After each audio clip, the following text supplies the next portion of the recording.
Hello, it's Thursday morning, and I thought we'd take a video that would get you through the weekend. I want to compliment this group. Normally, I have to spur conversation in the forums, and I have to make sure that the conversations are heading in the right direction and model a lot of interaction for people. This group, I'm not having to do that. Everything looks really good. I'm reading the forums, and I'm not having to spur the conversation or make things um, work. You're doing it on your own. So this group is doing really well, interacting with each other, and it's strange how as you do this, you feel you start to know people. You feel you start to get a connection with them, and you start to develop some ties to information or some ties to things, or you have an emotion when you read something, and all of those things are what Siemens would refer to as nodes in his theory of connectivism. And as we gather information and we look at different appliances and different devices and different modes of communication, um, Siemens refers to a lot of those things as nodes in his theory of connectivism.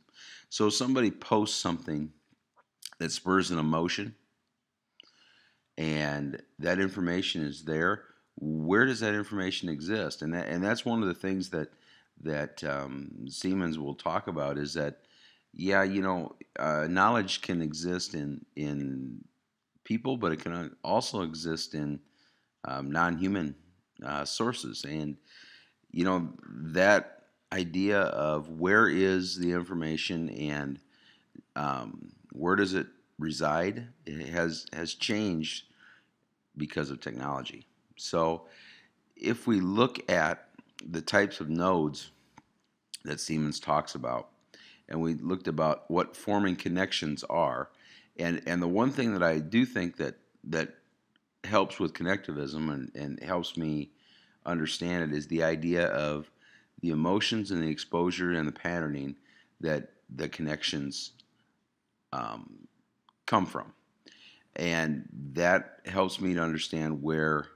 connectivism makes sense to me. Now, to be honest with you, there is a lot of criticism of connectivism, and a lot of people say it's just an extension of constructivism. It's not new; it's rebranded. All of those things, and that may be true to some extent, but it helps to explain where technology fits and the effects that we've seen in connectivism and the effects that in corporate training and in higher ed especially um, is very pronounced, and it's very recent. So if we look at just the principles of connectivism, let's just run through those so that when we talk about things or as you think about your learning in this course and how did I learn that, sometimes you have to think about how did I learn that? Where did I gather that information from? And then you think about that versus traditional learning, and was it different um, from learning in the past? So, if we look at the principles of connectivism, learning and knowledge rests in the diversity of opinions. As we form our forums and as we communicate in our forums, there's learning going on there.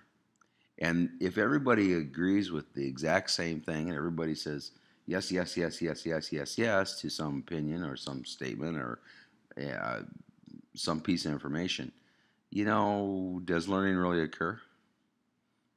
That's the question. Learning is a process connecting specialized nodes of information sources, and along with that, learning may reside in non-human appliances. Remember, the nodes are are broadly defined, and the connections between them are becoming more multiple and more fast and more varied. So when we have information and how that we're connected to that information and how information is connected to other pieces of information. So as we for the first time with a computer device, you start, and kids do this all the time. You start searching for um, an animal like a bear, And that's what we're intending to do. But because of the way the information's structured, we end up talking about, like, maybe there's something about what the bears eat. And then all of a sudden, you show interest in what the bear eats. Let's say it's honey. And then all of a sudden, you see where the honeys come from bees. And then now you're interested in bees. And then you're studying, then you're looking at the next click is where the bees are here, and how the Africanized bees are coming up. And then now we're talking about killer bees. So we started looking for bears and we ended up at killer bees.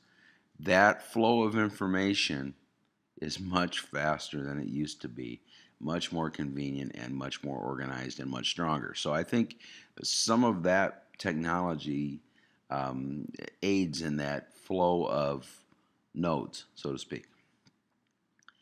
Capacity to know more is more critical than what is currently known. Well, obviously, when the half-life of information is diving like it is, our capacity to learn is more important than what we actually know right now.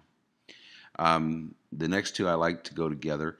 Nurturing and maintaining connections is needed to facilitate continual learning, and ability to see connection between fields, ideas, and concepts is a core skill. This idea that you have to be able to recognize where these connections are, and the idea that how to form these connections is a skill. And we talk about how do we value information and what information is important, how do we filter information. Those things are all 21st century skills that we try to develop in kids and ourselves. Currency. Accurate, up-to-date knowledge is intent of all connectivist learning activities. Obviously, we're not pulling out old information. We're trying to pull out the most current, the most recent news, a news-oriented area. And then finally, decision-making itself is a learning process. Choosing what to learn and the meaning of incoming information is seen through a lens of shifting reality. When there is a right answer now, it may be wrong tomorrow due to alterations in the information climate affecting the decision. In other words, this is another idea of filtering. This decision is this the right way to do this? Is this the wrong way? Is there a better way? We've never had more ways available to us. We've never had more pieces of information available to us. So it's important. This is an important skill, the ability to choose. So connectivism, whether it looks as a learning theory, there's some debate whether it even is a learning theory. There's debate on whether or not it's just an extension of constructivism or wherever it fits. It does exist, and I do think it has an effect. So anyway, that's Siemens, and that's connectivism. If we look at our course and where we're at, we are just finishing up with our baseline on your PLN, and I find it interesting. The idea of a PLN is we're going to try to gather opinions from other sources. A lot of times, I've taught in the same district for 21 years. I know the people, and to some extent, I know what they know. I know who is good at this, and I know who's good at that, and I know if I need help in this area, I go to this person. If I need help in this area, I go to this person. The idea of expanding those opinions and expanding my resources and using technology to expand the amount of information that I can gain is the idea of my PLN and my professional learning network. And so it's been fun to read your baselines, those that are done. I hope you enjoyed your area through connectivism and the reflecting on Web 2.0. Exactly what I expect to see there. That information, we're real used to Web 2.0. We've been living it for a little while, and it's stuff that we use, most of us, on a daily basis. So, consider taking that part out of the course, but I guess it's still relevant for now. It may not last much longer. We may have to be looking at more Web 3.0 and those kinds of things, but it's there. So We look. I enjoyed this article, 21st Century Professional Development Proposal. I found that interesting. And then now you start looking at a baseline, and then help for the shy connector. Like I said, we don't really see too many shy connectors in this bunch. We'll see when we get to Twitter, and then as you leave, how do you give back? One of the things that I want to stress in a professional learning network is the idea of giving back. Receiving is great, and the idea of giving back is the one thing that I think is real important. All opinions are valued, and if you have things to say, you should say them because it's building strength. Maybe you'll say something and you'll get a response. It triggers an emotion, and now you've learned something new from that person, or you made a new connection for somebody that you can learn, where you can learn something from that person in the future. So let's take a look at just where we're going. We're heading into social bookmarking and our RSS, and the one place that we are going to end up going right away is Google Reader. If you don't have a Google account, a Gmail account, and a lot of schools are using Gmail now as their main email, like we do in Grundy Center. But if you don't have Gmail, we want to go to Google Reader. And to go to Google Reader, you just go www.google,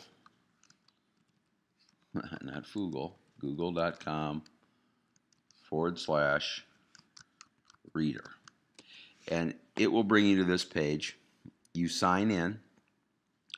And the idea of Google Reader is the idea of, and I'm going to have you down at the bottom of this button here, if you're not signed in, it'll say take a tour, go next, okay, and then it'll say try it out and have you sign in. When you get in there, and I've got a tutorial that may be a little dated, but it'll give you the concept of that and some other things to get you started with Google Reader. The idea of Google Reader is I have 18 websites that I want to check on a daily basis, and I don't want to go to 18 websites or blogs or pieces of information.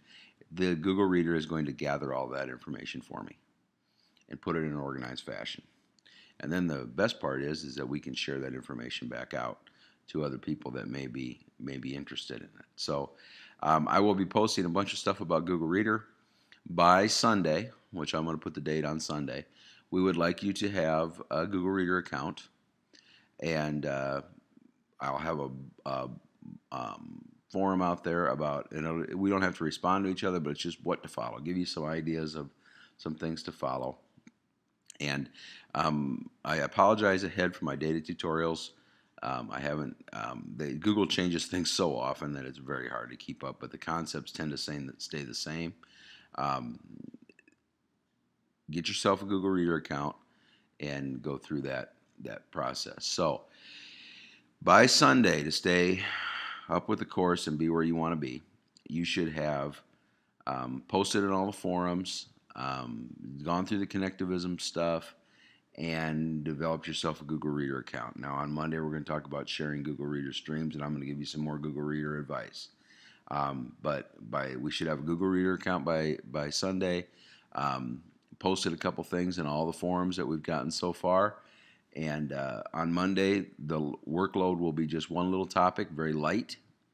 And I will post probably on Sunday. I will post Monday and Tuesday ahead of time. But the workload on Monday will be light. And you've got from Thursday, basically, after you do your PLN baseline, till Sunday to get yourself a Google Reader account, and that's where we're at, and follow a few things. So you may be already done with that. Several of you may have that. So anyway, you're doing a great job. Stay up to date, and I will be talking to you again on Monday. Thank you.